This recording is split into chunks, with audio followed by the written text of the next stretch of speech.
팬데믹으로 한동안 잠잠했던 노사 갈등이 최근 다시 수면 위로 떠오르고 있습니다. 일부 대기업들은 파업에도 나설 조짐인데 중소기업 근로자와 소상공인들이 사지로 내몰리고 있는 상황에서 제밥그릇 챙기기에 급급하다는 지적이 나옵니다. 신재근 기자입니다. 현대자동차 그룹이 정의선 체제 출범 이후 첫 파업 위기를 맞게 됐습니다. 지난 5월부터 13차례에 걸쳐 진행됐던 노사 임단협 교섭이 결국 합의점을 찾지 못한 채 결렬되면서 노조가 파업 수순에 들어간 겁니다.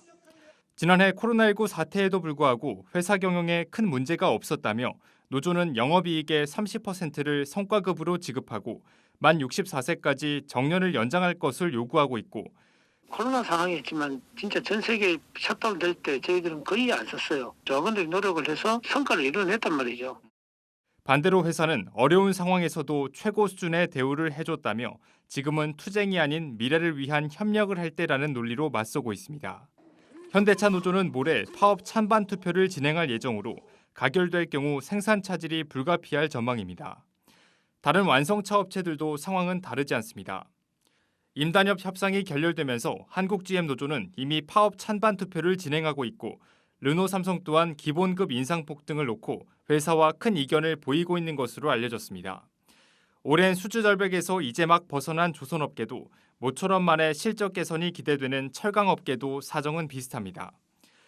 현대중공업 노조는 모레부터 사흘 동안 전면 파업에 들어가겠다고 밝혔고 대우조선해양노조의 현대중공업과의 합병 반대는 나날이 거세지고 있습니다. 포스코 노조는 근무 제도를 4조 2교대에서 4조 3교대로 바꾸려는 회사 측의 방침에 두 달째 반발하는 모습을 이어가고 있고 현대제철 또한 임금 협상을 앞두고 노사 간 팽팽한 줄다리기가 예상되고 있습니다. 대기업 노조들의 잇따른 파업 움직임에 경제계는 노심초사하는 분위기입니다.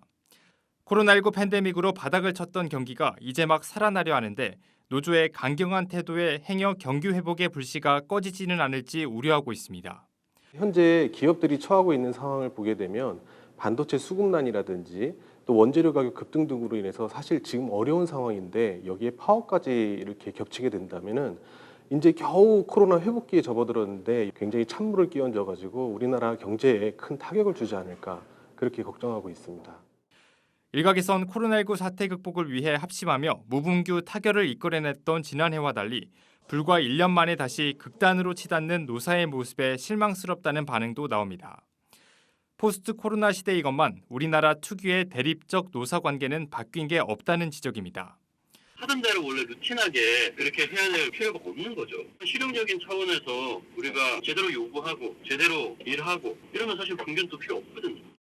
특히 코로나19 팬데믹의 고통에서 아직 벗어나지 못하고 있는 소상공인이나 중소기업들의 처지를 감안하면 제밥그릇만 챙기는 대기업 노조의 행태가 정당화되긴 어렵다는 의미입니다. 한국경제TV 신재근입니다.